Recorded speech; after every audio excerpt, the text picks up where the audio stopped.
Clinging to the past, I shed our blood and shatter your chance to live. Wow! Lovely, thank you. Yes, ma'am. Did somebody call my name? No, I heard it like somebody. No, like over the sound system, it sounded like somebody said, "Vic." I guess it was God. It's like, stop messing around. Yes. The mic's on, Perez. I took 2 pictures for you. You did? Yeah, because I kind of have no life drawing about the only thing. Excuse me. You have an awesome light, and drawing is fantastic. These are great, sweetie. Thank you. That's amazing. Look at that flying dragon eating people. It's so romantic. Thank you. Do you have a question? But that's okay. Thank you, sweetie. Okay, yes. Do you think the cake is alive? I want to tell you guys something. I've eaten the cake.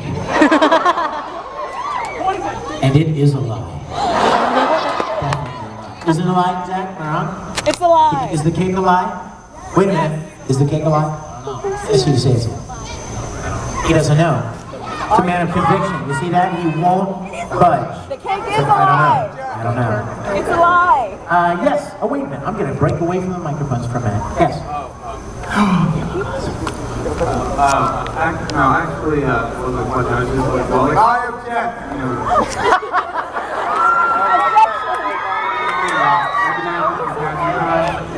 Yes.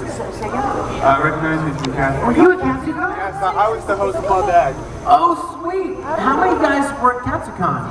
Oh, man. I'm glad you guys came down. We're making Zekaikon cool. Yes. Hi. At the beginning, the name of the song is Guilty Beauty Love. It's a song that Tamaki sings. Do you like it? Thank you.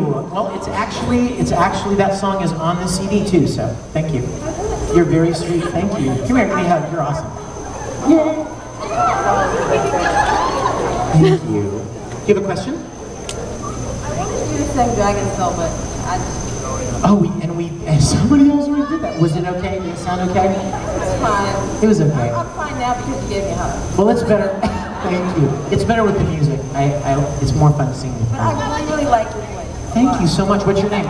Sierra. Tierra? Sierra. Well, we'll have to sing sometime, Sierra. Okay? Oh yeah, you.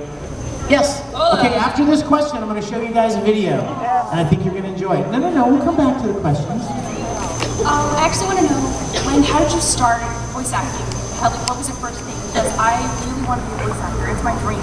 That is a great question, because I know a lot of people here probably have some more questions, all right? You really inspired me.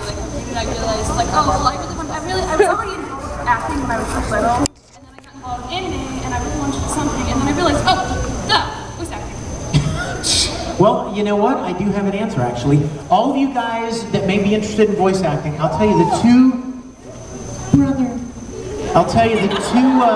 main things. There are 2 answers to that question, okay? Here's the first one. Acting. The main word in voice acting is acting. It's not about making funny voices. It's not about imitating characters that you see on shows. It's about acting. It's about having experience in creating a character. Every voice actor I know, really, with the exception of maybe 1 or 2, has a huge background in theater. Have been trained in acting. Even me, I mean, my minor in college was theater, and since I was 6 or 7 years old, I was auditioning for plays, doing stuff at school, doing stuff at community theater, doing plays in church, any place I could get the chance to perform. And all of those little things, one thing after the other, you know, build your skills up and develop your abilities. So when the opportunity came to voice act, this is exactly how it happened, you guys. A friend of mine I was doing a video production with in Houston said to me, hey, you've got a lot of experience in acting, don't you? And I said, yeah. And he said, you ought to go and audition for this place here in Houston called ADV Films. They take this Japanese animation stuff and they dub it into English, and they need actors. That's what he said. So I went and auditioned, and I got cast in Street Fighter 2. I played Vega in Street Fighter 2. I didn't know what I was doing. I didn't have any dream to become a voice actor. It was just acting. And so, only with your voice.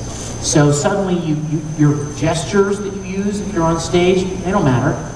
Your facial expressions, they don't matter. You know, there's nobody else on the stage with you like there would be in a play. None of that matters. But if you can create a character, if you know how to emote and express emotion, that's the key to voice acting. And that comes from getting acting experience, number one. Number two, location. You have to be where the work is, right? You know what, you guys? If I was going to be a country singer, if I wanted to go be a country singer, where'd I go? Nashville, dadgummit, right? Because that's the country music capital of the world, right? If you want to do something in particular, you need to be where that kind of work is done.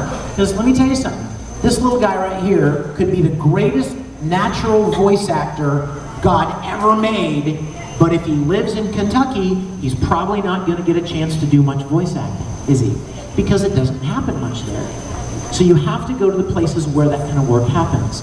Those places are Texas, Dallas and Houston, Los Angeles to a large extent, a little bit in New York City. She's like, closer, yes!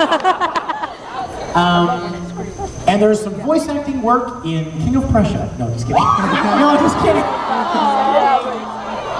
I'm just kidding, it was a joke. I'm sorry, you're like, oh, you shattered my dreams, punk.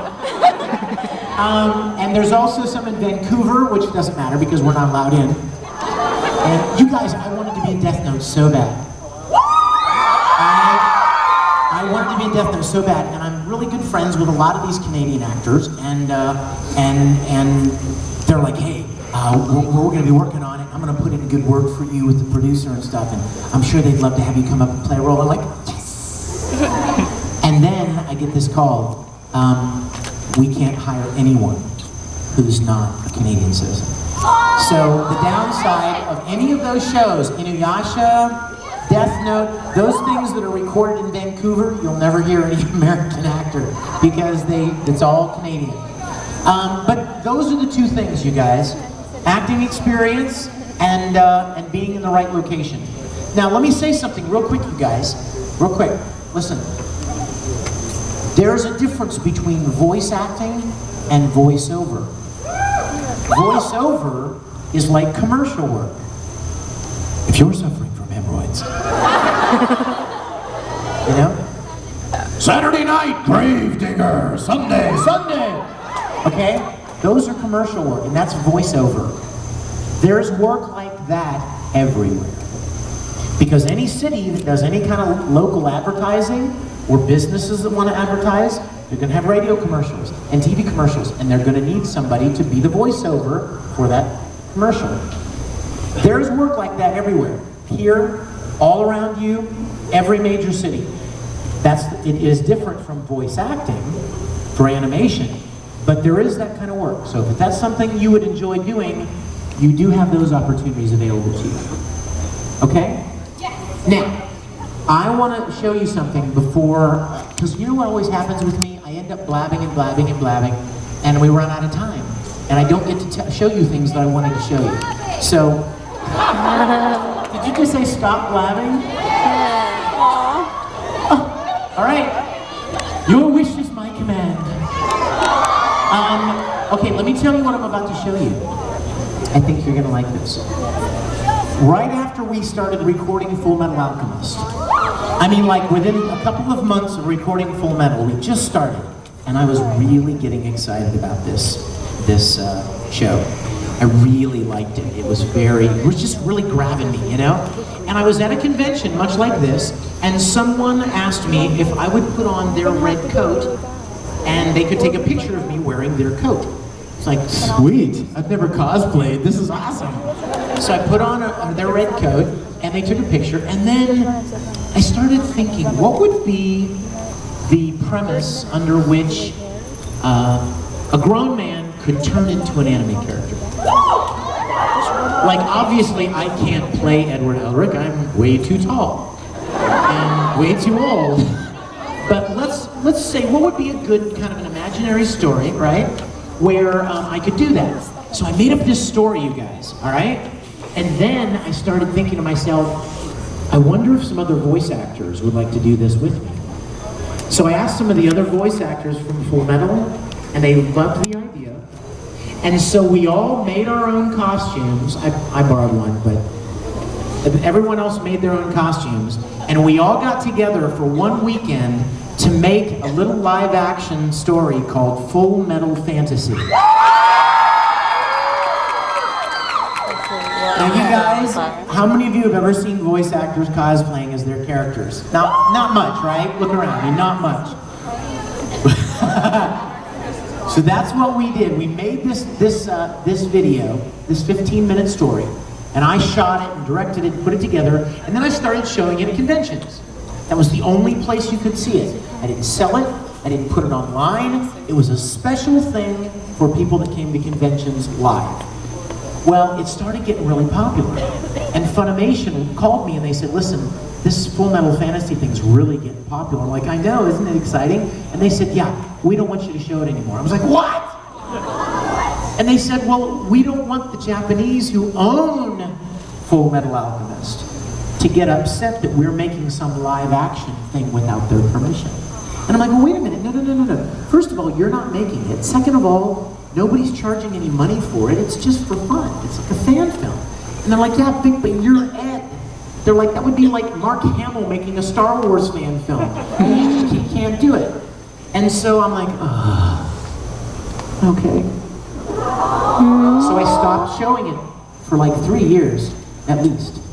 No one saw it. And then last year, a dear friend of mine at Funimation called me and said, hey Vic, I have a surprise for you. And I said, what? She said, if you will let me know when you intend to show it, you can start showing Full Metal Fantasy at the conventions again. So, we're going to watch it together. I'm going to show it to you today, right now. However, I have one very, very important thing to ask you, and I'll bet you know what it is. Do not videotape this. We won't show it if you do that. Because, you guys, listen to me. I want people to see it the way you're getting to see it. Right? I want them to see it on a big screen.